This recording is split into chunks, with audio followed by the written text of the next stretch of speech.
Quiero invitarle, hermano, a ir al libro de los Salmos.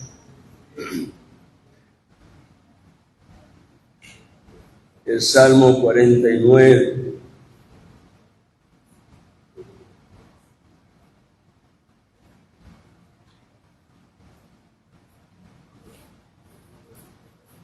Y ahí vamos a estar leyendo la palabra del Señor. Algunos versículos, no vamos a leer todos los versículos del Salmo 49. Los primeros 3 versículos. Y después pasamos al versículo 12, 13 y 15. El tema del mensaje de esta mañana es: evita la insensatez y la ignorancia. Y aquí el Salmo 49 nos da la clave. A fin de no caer en la trampa de la insensatez, la cual, como vamos a ver, es generalmente el resultado de la ignorancia de lo que en Dios nos ha sido concedido por su gracia, para que nosotros seamos bendecidos y en su bendición podamos caminar en sabiduría. Dice la palabra de Dios en el Salmo 49, versículo 1 al 3. Oíd esto, pueblos todos. Dios está hablando a través del salmista, mostrando que su mensaje es sumamente valioso. Es un mensaje que trasciende fronteras, que alcanza las regiones más escondidas, allí los lugares donde quizás ni siquiera la tecnología puede llegar. Pero el mensaje de Dios se hace trascendente. Y Dios dice: oíd esto. Dios está pronto para hablar y requiere que el corazón esté dispuesto. Pueblos todos, escuchad. Cuán importante es oír escuchando. Esto significa prestando atención, pudiendo entender el mensaje, reconocer el sentido, el propósito que hay allí en ese mensaje. Escuchad, habitantes todos del mundo.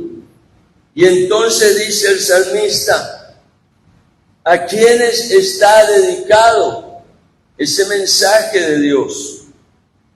Todos los habitantes del mundo. Y luego señala, versículo 2, tanto humildes como encumbrados. Dios no hace diferencia. Su palabra es única, es una sola. Y tiene plan y propósito para cada uno de los que hemos llegado a la experiencia de esta vida por un acto soberano de Dios.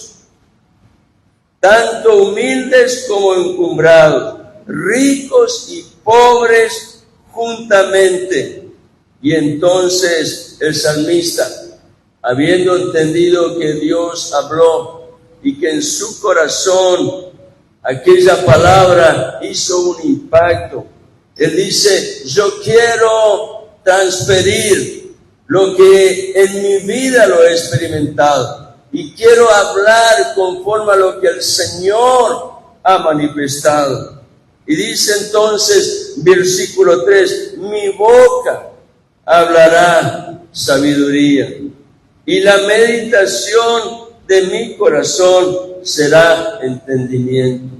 El salmista está reconociendo que la razón por la cual él podía hablar sabiduría es porque en su tiempo él supo escuchar la voz de Dios y su corazón se aplicó a meditar, a pensar y descubrir el sentido de aquello que Dios estaba revelando a su vida. Eso trajo entendimiento y por lo tanto el salmista dice: estoy preparado para hablar sabiduría. No sabiduría propia, sabiduría que Dios había colocado en su corazón. Pero más adelante el salmista nos muestra el testimonio de alguien que tuvo una actitud muy diferente a la que él había expresado en esa ocasión cuando Dios habló a su corazón. ¿Cuál es esa actitud? Lo dice allí en el versículo 12. Mas el hombre en su vanagloria, en su vanidad, está acá haciendo referencia al hombre vanidoso, que se jacta de sus obras, que se jacta de sus bienes, que se jacta de lo que él ha logrado, de lo que ha alcanzado, que se jacta de su conocimiento y de su sabiduría. Entonces dice el salmista: mas el hombre en su vanagloria no permanecerá, es como las bestias que perecen. Y allí el salmista está dando a conocer que en verdad aquel que no tiene en su corazón la actitud de prestar atención, de reconocer la obra de Dios, es un desventurado, porque su vida no tiene dirección. Y finalmente allí en el camino, dice, encontrará tan solo un motivo de tristeza. Es como las bestias que perecen. Versículo 13. Este, dice, es el camino de los insensatos y de los que después de ellos aprueban sus palabras. Y aquí nos muestra el peligro que tiene, la influencia que podemos ejercer a través de lo que en nuestro corazón forma la motivación de nuestro diario vivir. La actitud de un insensato es reflejada a través de toda su vida y en consecuencia eso también llega a afectar a otros que están contemplando lo que el insensato hace. Este es el camino de los insensatos. Así decidieron vivir y como resultado de su testimonio, dice, muchos otros aprobaron sus palabras y también anduvieron en los mismos caminos de aquel insensato que ellos miraron. Pero la experiencia de aquel que supo prestar atención y reconocer la voz de Dios es muy diferente. Por eso el salmista, reconociéndose en ese lugar en donde Dios trató con su vida y donde el Espíritu Santo empezó a moldear su corazón, él puede decir, versículo 15, pero Dios redimirá mi alma del poder del Seol, el destino que está preparado para el insensato. Una muerte sin futuro. Qué palabra tan difícil de poder concebir. Generalmente el mundo mira la muerte como el lugar final de su morada. Pero Dios en su palabra nos enseña que la muerte es el lugar para la entrada a un futuro incomparable. Si tan solo podemos reconocer la voz de Dios, permitir que el Señor moldee nuestro corazón y nos lleve al cumplimiento de su propósito. Y entonces el salmista dice, pero Dios, Él conoce que Dios es fiel. La palabra que Él habló es verdad. Y lo que el Señor ha manifestado tendrá su cumplimiento. No faltará nada. Y entonces en esa confianza el salmista puede decir, pero Dios redimirá mi alma del poder del Seol, pues Él me recibirá. Es interesante que el salmista destaca el valor y la importancia que tiene el poder entender esto, la necesidad de evitar la insensatez y no estar en el lugar del ignorante, que es el que está más pronto para caer en ese ámbito de la vida, la insensatez. Por eso es que termina ese Salmo 49 haciendo referencia otra vez a algo que es necesario evitar. Dice el versículo 20, el hombre en su vanagloria, está repitiendo otra vez el versículo 12, el hombre en su vanagloria, en su vanidad, pero sin entendimiento, es como las bestias que perecen.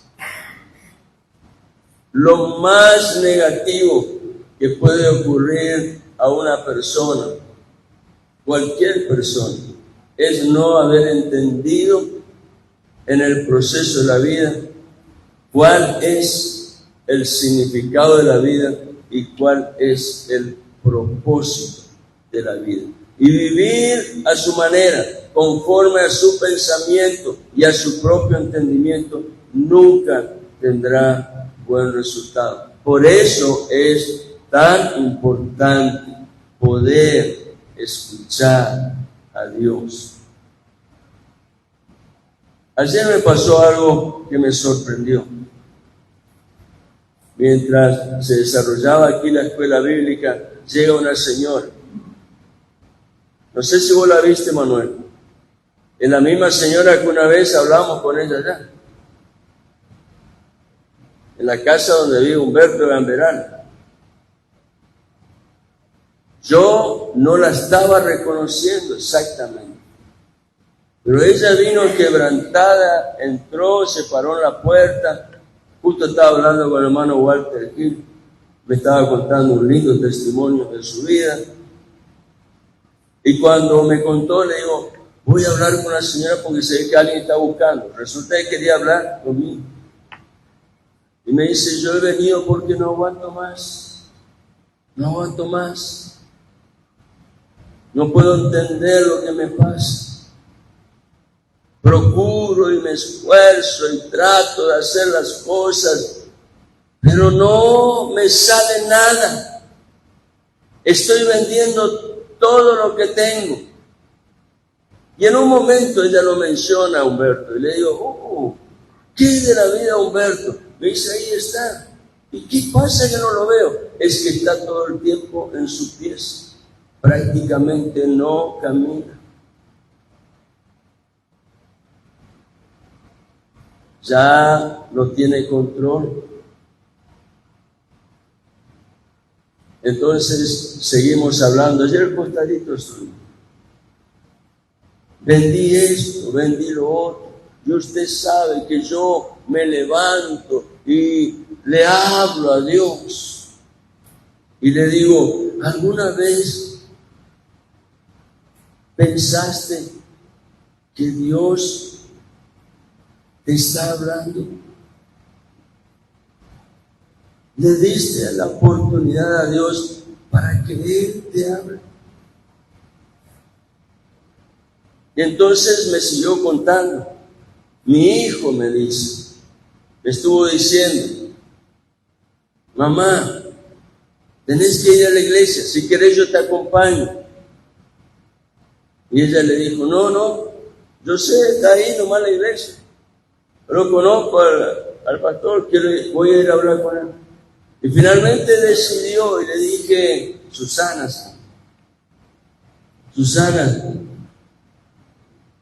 lo que te dijo tu hijo viene de Dios. Porque Dios te conoce, porque Dios cada día te está mirando. Dios no es indiferente a tu condición. Dios está interesado en ti. Y por eso mueve a tu hijo para que él pueda expresar algo que ni siquiera él tampoco lo practica ni lo vive. Pero está entendiendo que en Dios los hombres reconocemos que puede haber una salida, la cual definitivamente hay, pero muchas veces no generamos la oportunidad, reconociendo la necesidad para ir y buscar a Dios. Y el hecho de que haya decidido venir, no es porque estamos nosotros aquí, no es porque nosotros podemos impactar tu vida con lo que hacemos, sino porque Dios obró en tu corazón. Dios te trajo ahora acá, porque hay algo que Dios quiere hacer en tu vida. Yo no tengo nada para ofrecerte. No tengo nada. Pero si estás dispuesta y me permitís, quiero orar con vos. Sí, me dice. Y le seguí hablando de la necesidad del Señor, de abrir el corazón, de permitir que Dios tenga parte en los actos diarios de nuestra vida, que el Señor sea el instrumental de un cambio en nuestro corazón. Finalmente le dije, si realmente estás preparada, vamos a orar juntos. Y ahí hicimos, los dos solitos, la oración de confesión, pidiendo perdón al Señor, rogando a Dios misericordia y confesando a través de todo lo que en su palabra Dios nos habla, que necesitamos de la presencia de Jesucristo en nuestra vida. Y ella hizo esa decisión. Yo le dije al final, persevera en esto, porque Dios quiere que camines con Él cada día en seguridad, sin temor, sin desmayar. Lo intentaste de mucha manera, pero con Dios todo va a ser diferente. Entonces oré por eso, reconociendo mi fragilidad y mi limitación. Simplemente le puse la mano y la bendije, nada más. Lo único que pude comprobar, sin tener la posibilidad de poder contemplar a través de un ecógrafo, como hacen los médicos, lo que hay en el interior, ver lo que había en su alma, no tenía esa capacidad.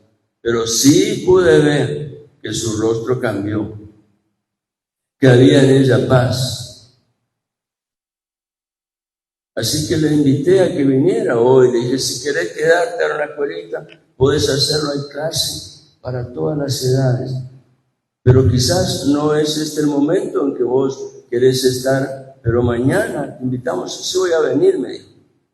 Pero bueno, es un motivo para orar, porque lo que Dios empezó, Él lo puede completar y perfeccionar a través de un corazón rendido para Él, deseoso, dispuesto, con hambre de Dios, que no sea simplemente una ocasión, una oportunidad, sino algo que en el tiempo permanece, reconociendo que somos necesitados del Señor, que sin Él estamos incompletos, no somos nada, solamente hombres insensatos.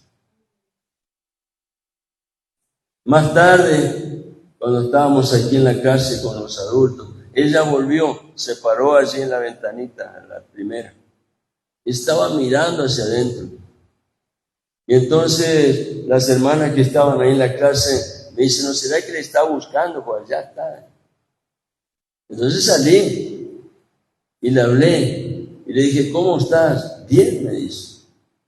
¿Querés entrar a tomar la leche? No, me dice, vine a buscar a mi nieta. No sé quién es la nieta. Antes venía una nena más grande. No sé ahora cuál será. Dice, estoy esperando. Se ve que la había ubicado. Bueno, esa es la obra de Dios, que puede cambiar la vida del insensato y transformarlo en un sabio que puede reconocer que Dios es su Señor.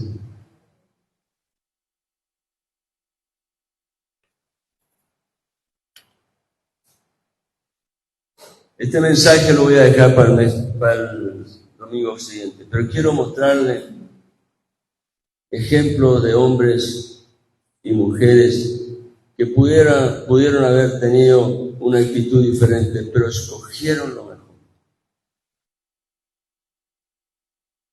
Y decidieron apoyarse en Dios y confiar, descansar y dejar que Dios obre, sin interponerse en el camino de lo que Dios quiere manifestar. Eso requiere un corazón quebrantado. No tenemos que ser estorbo para la obra de Dios. Lo único que nos cabe es tan solo oír y escuchar. Es decir, hacerlo con atención. Dios nos habla de muchas maneras. Lo puede hacer a través de un sueño, como lo vamos a ver ahora en el ejemplo de un hombre. Estoy tomando algo que ayer lo estuve mencionando en la primera lección de la escuela bíblica. Un niño diferente. Dios lo puede hacer a través de un sueño. Dios lo puede hacer en el hábito cotidiano de la vida, sorprendiendo a una virgen que estaba en la expectativa de su desposorio, pero Dios le muestra que había algo más allá de lo que ella imaginaba en su mente. Y por cuanto estuvo dispuesta a oír y escuchar la voz de Dios, Dios manifestó su propósito en su vida y marcó la historia de la humanidad, ciertamente, en algún aspecto a causa de la religiosidad. La expresión de su vida pudo ser tomada también como un testimonio que causa tropiezo a muchos. Me estoy refiriendo a la mariología. Pero definitivamente ella marcó un hito en la historia, mostrando que no solo el hombre, sino también la mujer, en las manos de Dios, tienen un propósito excelente. Imposible que nosotros podamos mejorar en algo el propósito de Dios, que está claramente diseñado y que Dios lo lleva a cumplimiento a través del testimonio de su palabra y la obra poderosa del Espíritu Santo. En este sentido, quiero decirles que también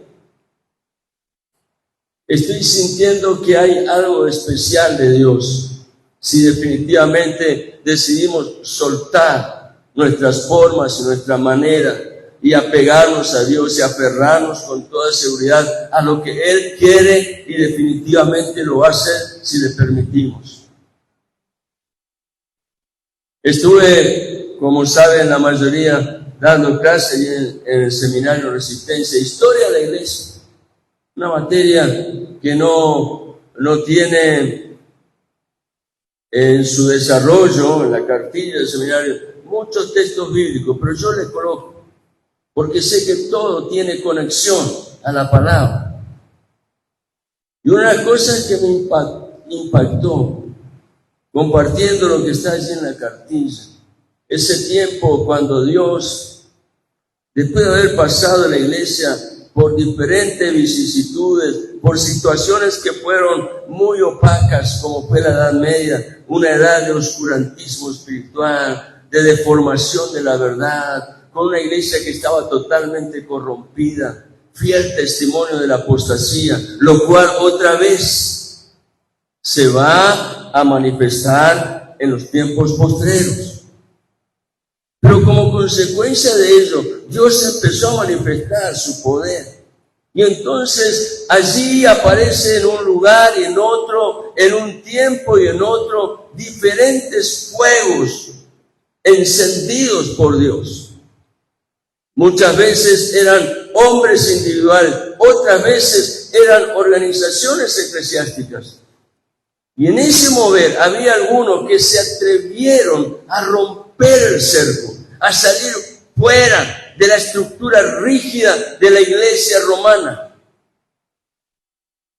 Porque en definitiva, cuando uno mira la historia de la iglesia, uno se sorprende porque parece que todo pasa por lo que aconteció con la iglesia romana. Y en verdad, lo que se ve allí es que Dios tuvo un trato con su iglesia a través de esa experiencia en la cual el Señor estaba manifestando que en todo tiempo y en todo lugar, Él siempre tiene un remanente. Y aunque la iglesia estaba corrompida, Dios estaba revelando, como lo hizo con el profeta Elías, cuando él se quejaba, ¿no? Porque tuvo que huir. Había una mujer, era la esposa del rey, ella quería dar fin a su vida.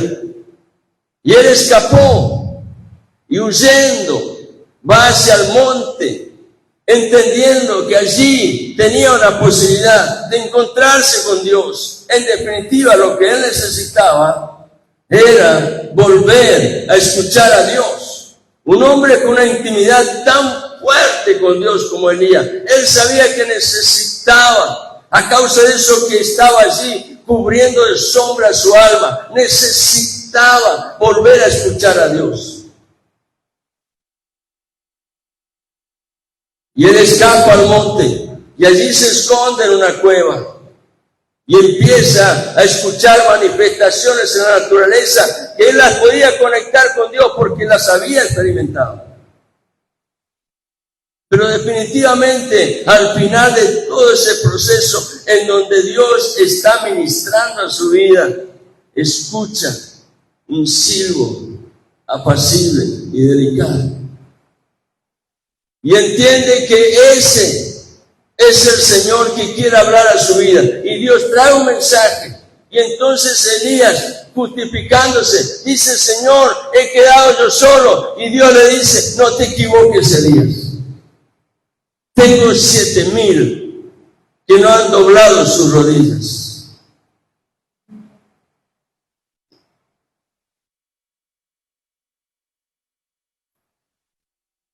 En medio de ese proceso, Dios en aquella iglesia que resurge de las cenizas, de una iglesia corrupta, a través de esos fuegos que Dios enciende, un remanente fiel, que aunque muchas veces no tiene dónde encontrar contención, pero en Dios se refugia y ahí espera. Y en el tiempo de Dios, Dios hace que eso fluya en el poder del Espíritu.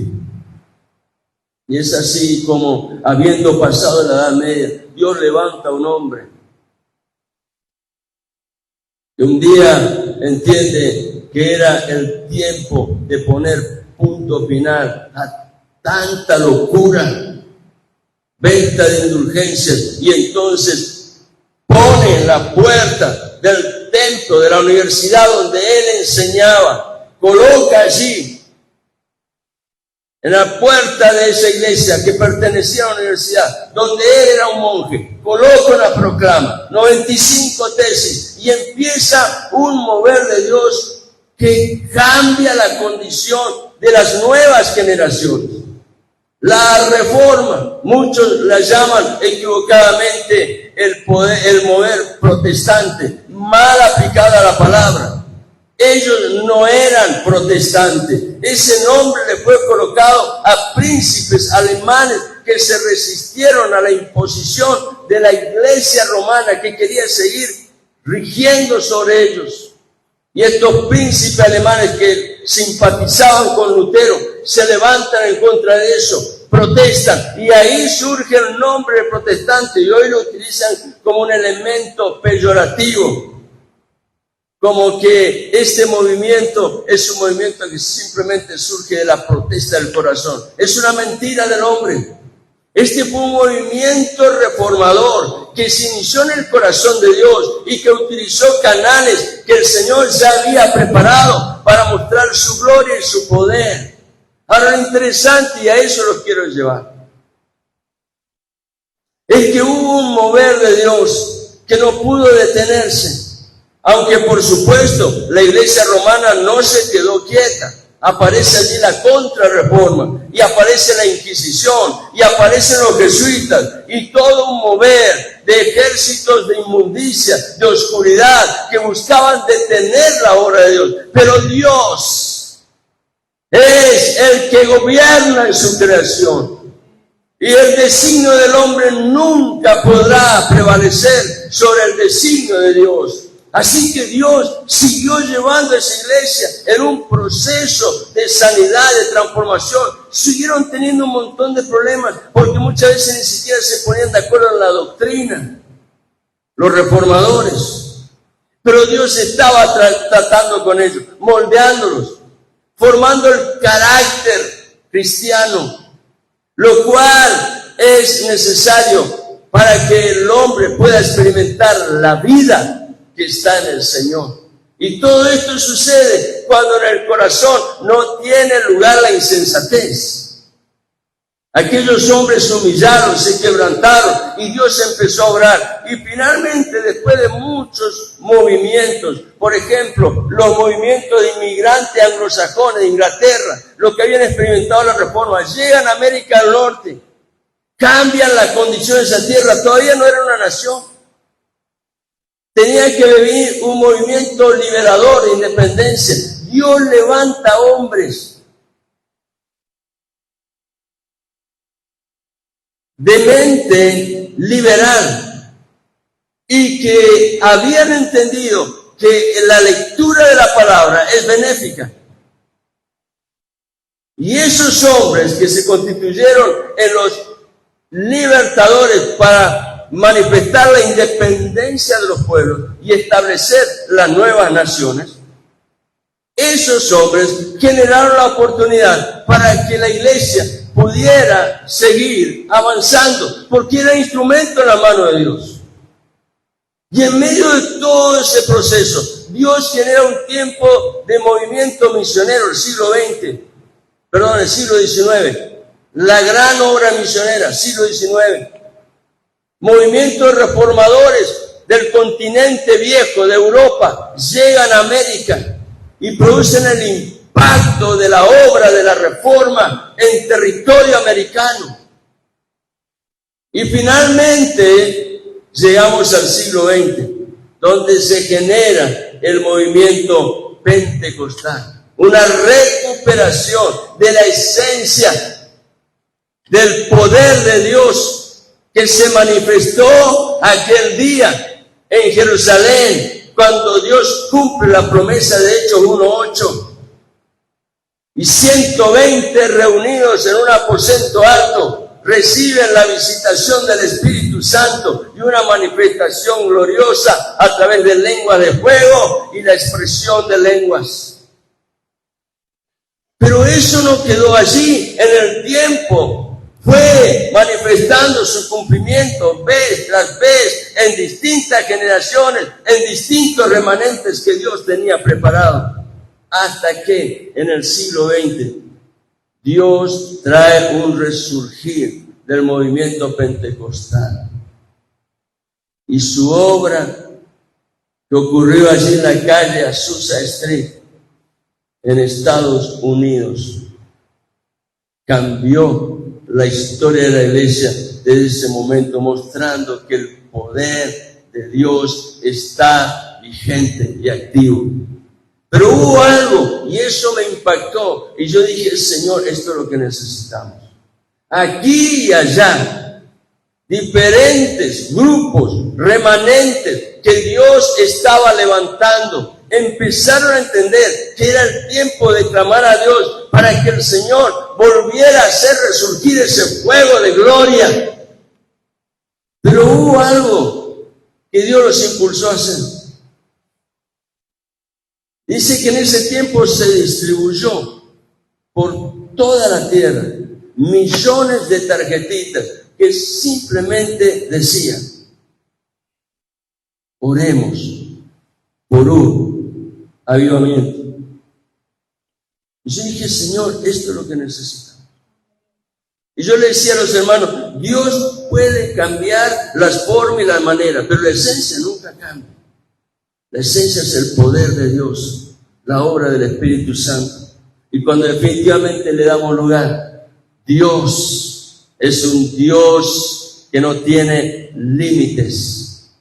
Trasciende la existencia del hombre, las barreras de los gobiernos y llega aún más allá de lo que podemos imaginar. Pero para eso es necesario que el hombre se despoje de su insensatez. Quiero mostrarles rápidamente estos dos ejemplos. Uno, como ya se habrán dado cuenta, es el de José. El Evangelio de Mateo, en el capítulo 1. Y fíjense lo que allí relata el evangelista Mateo al escribir su libro. Dice, versículo 18, y el nacimiento de Jesucristo fue como sigue. Estando su madre María desposada con José, todavía no estaban unidos en el vínculo matrimonio. Simplemente habían hecho un compromiso de desposorio, que era equivalente al matrimonio, porque a partir de ese acto se debían el mismo respeto y fidelidad. Antes de que se consumara el matrimonio, se halló, y acá está el punto que genera el conflicto en la vida de José, que podía haber sido la oportunidad para un acto insensato, pero Dios se reveló porque José estuvo pronto para oír y escuchar. Y entonces dice, José su marido, siendo un hombre justo y no queriendo difamarla, quiso abandonarla en secreto. Puede ser un acto insensato. Pero, los pero de Dios. Mientras pensaba en esto, he aquí que se le apareció en sueño. En sueño. Dios habla de muchas maneras. Un ángel del Señor diciendo, José, hijo de David, no temas recibir a María, tu mujer, porque el niño que se ha engendrado en ella es del Espíritu Santo. No es lo que estás imaginando. Desecha ese pensamiento insensato. Y entonces el ángel le sigue diciendo, y dará a luz un hijo, a causa de la obra del Espíritu Santo, que estaba engendrando ese niño en su vientre, pronto a ser engendrado. Dará a luz un hijo, y le pondrás por nombre Jesús, mostrando cuál era su misión, porque él salvará a su pueblo de sus pecados. Todo esto sucedió, le dice el ángel, para que se cumpliera lo que el Señor había hablado por medio del profeta. Palabra que no la puedes ignorar, que tú la conoces, José. Cuando el profeta dijo, versículo 23, he aquí, la Virgen concebirá y dará a luz un hijo, y le pondrán por nombre Emmanuel, que traducido significa Dios con nosotros. Versículo 24, y cuando despertó José del sueño, hizo lo que hace un hombre que no es insensato, porque habiendo oído y escuchado la voz de Dios, está preparado para responder. Y cuando despertó José del sueño, hizo como el ángel del Señor le había mandado, y tomó consigo a su mujer y la conservó virgen hasta que dio a luz un hijo y le puso por nombre Jesús. Gran ejemplo, la vida de José, padre adoptivo. Él no tuvo participación en el acto en el cual Jesús es engendrado en el vientre de aquella virgen. Pero aceptó el rol que le tocaba. Entendió cuál era el propósito de Dios para su vida. Ahora, hay otro ejemplo, y es el de María. Y está allí en el Evangelio de Lucas. Ustedes saben que respecto del nacimiento y la niñez del Mesías, el verbo hecho carne, solamente tenemos referencia en 2 evangelios, Mateo y Lucas, los 2 primeros capítulos de cada uno de esos evangelios. Ninguno de los otros libros de la Biblia en el Nuevo Pacto hablan de ese evento. Y allí en Lucas, capítulo 1, fíjense la experiencia de María. Dice allí, capítulo 1 de Lucas, versículo 26. Y al 6º mes, el ángel Gabriel fue enviado por Dios a una ciudad de Galilea llamada Nazaret. Ahí vivía María. A una virgen desposada con un hombre que se llamaba José. Ahí se une la historia con lo que Mateo nos mostró. De los descendientes de David. A una virgen desposada con un hombre que se llamaba José, de los descendientes de David. Y el nombre de la virgen era María. Y entrando el ángel, le dijo, María estaba en sus actividades cotidianas. Y el ángel le sorprende, saludándola. No es un sueño.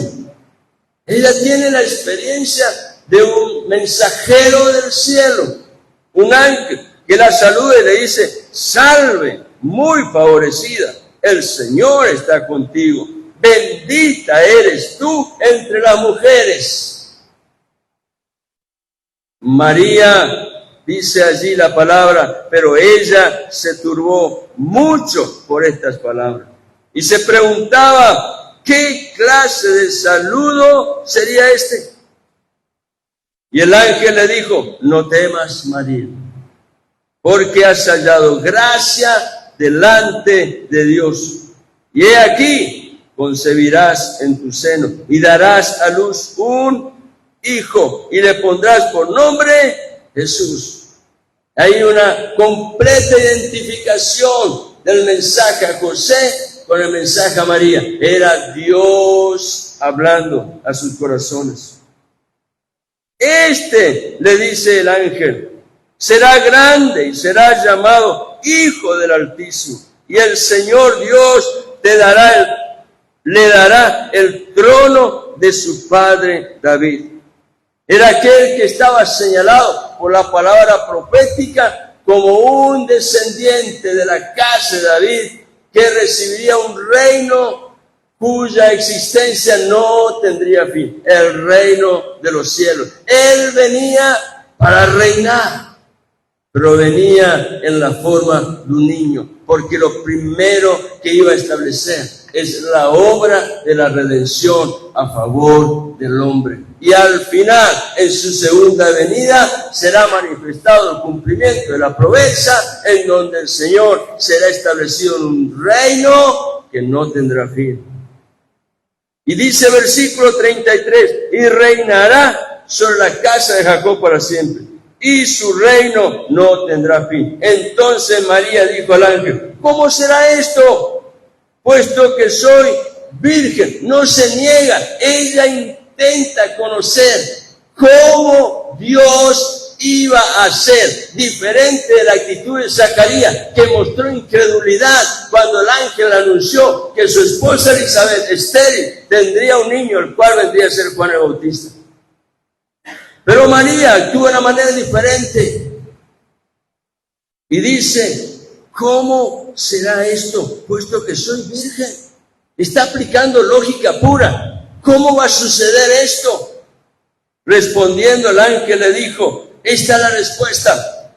El Espíritu Santo vendrá sobre ti y el poder del Altísimo te cubrirá con su sombra. Por eso el santo niño que nacerá será llamado Hijo de Dios. Por eso la versión dice: un niño diferente. Nació, primeramente se formó, se gestó en el vientre de María como un niño normal. Se redujo el Dios de la gloria a la expresión de una semillita llamada por la ciencia embrión. La gloria de Dios allí en el vientre de María viene a través del Espíritu Santo cubriendo esa expresión reducida de Dios a la semilla de carne para darle forma de hombre. Tremendo. La ciencia no lo puede explicar, pero para María fue suficiente.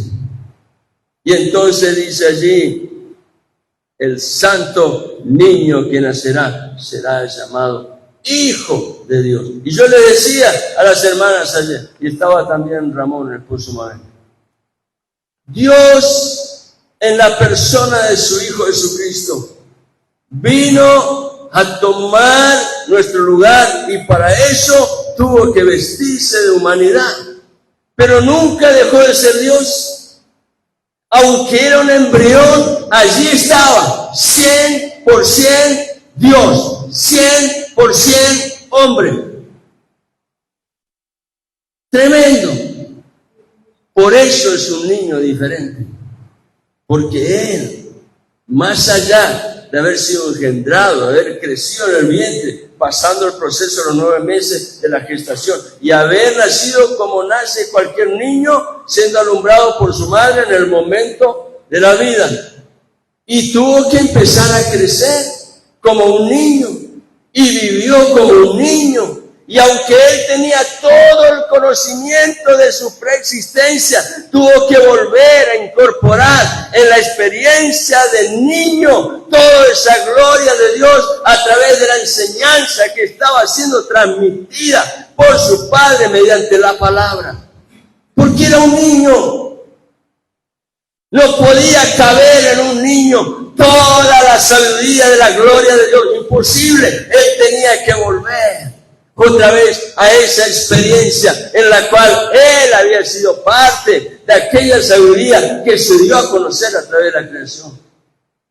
Tremendo. Era un niño normal, pero un niño diferente.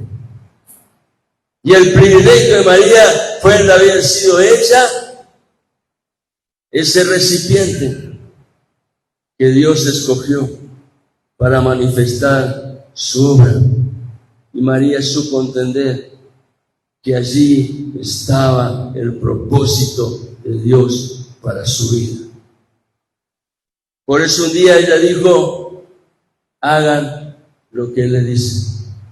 Y cuando estaban reunidos, después de la ascensión de Jesús a los cielos, luego de haber resucitado, María era una entre los 120, junto a muchos de otros de los hermanos de Jesús, que en el ministerio terrenal de Jesús lo habían negado, pero ahora al verlo resucitado podían creer, y allí estaban juntos esperando, ¿qué cosa? La promesa. Hechos 1:8. ¿Y quién estaba entre ellos? María, porque ella necesitaba de la promesa.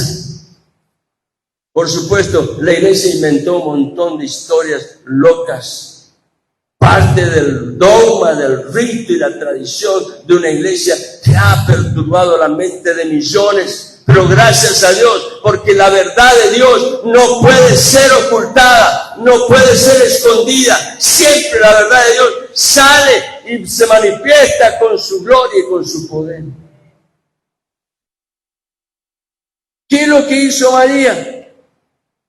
El ángel le siguió hablando, versículo 36. Y aquí tu parienta Elizabeth, la mamá de Juan el Bautista, en su vejez también ha concebido un hijo, y este es el 6º mes para ella, la que llamaban estéril, porque ninguna cosa será imposible para ella. Entonces María dijo,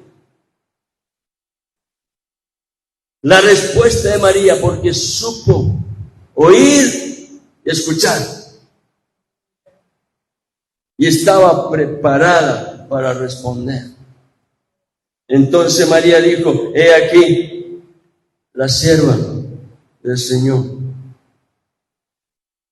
Si esta es la voluntad y el propósito de Dios para mi vida, hágase conmigo conforme a tu palabra. Aleluya. Eso es lo que Dios espera en cada uno de nosotros.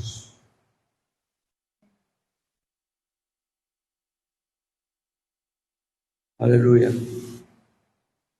Señor, te doy muchas gracias, porque tu palabra es verdad. Es palabra viva y eficaz. Es palabra que viene de tu mismo corazón.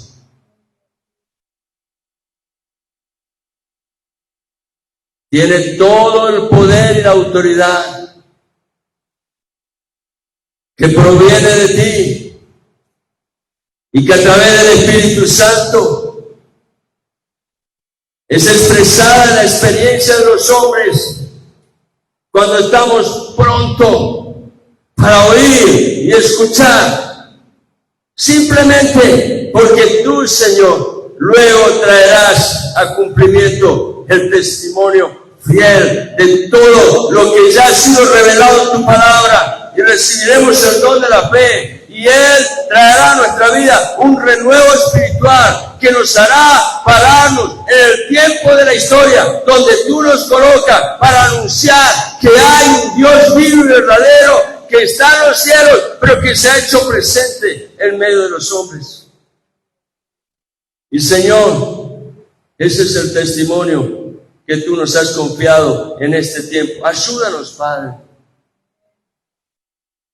a perseverar y a estar firme en esa fe que como don espiritual tú traes a nuestra vida a causa del testimonio de la palabra que hemos oído y escuchado. Señor, guárdanos y líbranos de caer en la insensatez. Señor, líbranos de estar en ignorancia. Ayúdanos, Señor, como José y María, a siempre estar listos para oír y escuchar lo que tú nos quieres hablar. Gracias te damos, Padre. Gracias te doy por la vida de cada uno de mis hermanos. Yo te ruego, Señor, tu bendición, y aquel que está dudando, Espíritu Santo, obra en su vida interior. Cambia, Señor, ese paradigma que está haciendo, Señor, como un estorbo, impidiendo que fluya la gloria de tu palabra. Dios, Señor, haz que a través del poder de tu Espíritu Santo sean nuestras vidas, en la vida de cada uno que recibe tu palabra sellada, y mediante el poder del Espíritu Santo trae a cumplimiento todo el propósito de Dios, y en la vida sean manifestados los frutos que honran a tu santo nombre. Gracias, Padre, por tu iglesia. Gracias, Señor, porque tú nos has rescatado de las tinieblas y nos has traído a tu reino de luz, para que hoy, en el poder de tu amor, en el testimonio fiel de tu palabra, en el poder de tu Espíritu Santo, nosotros estemos en medio del tiempo de la historia donde tú, Señor, nos has colocado para anunciar las virtudes de aquel que nos llamó para dar testimonio del Dios de los cielos que está presente en medio de los hombres. Muchas gracias, Dios. Oramos a ti en esta mañana por cada necesidad, por aquellos que están, Señor, pasando por procesos de salud donde ha sido quebrantado el cuerpo físico. Mas, Señor, gracias porque tu mano de poder no se ha cortado. Gracias, Señor, porque tú eres Dios que obra más allá de lo que la ciencia entiende, de lo que el hombre puede creer. Señor, tú eres Dios de imposible. Te pedimos que tú te glorifiques. Manifiesta, Señor, tu gloria. Da tú la respuesta, que el corazón que está delante de ti, quebrantado y abierto a tu presencia, reciba, Señor, esa bendición que viene en el nombre de Jesucristo el Señor, sellada por tu Espíritu Santo. Sí, Padre, te damos la gloria, te damos la honra. Solo tú eres digno, Señor. Muchas gracias, Dios. Todo lo entregamos a ti, Padre. Y en esta mañana confesamos por tu palabra, en el nombre de Jesucristo el Señor, bendición y vida en abundancia a favor de todo aquel que puede hoy oír y escuchar tu voz. Lo recibimos, Padre, y te damos la gloria. Te damos la honra y la alabanza. Muchas gracias. En el nombre de Jesucristo el Señor oramos. Amén y amén. Aleluya.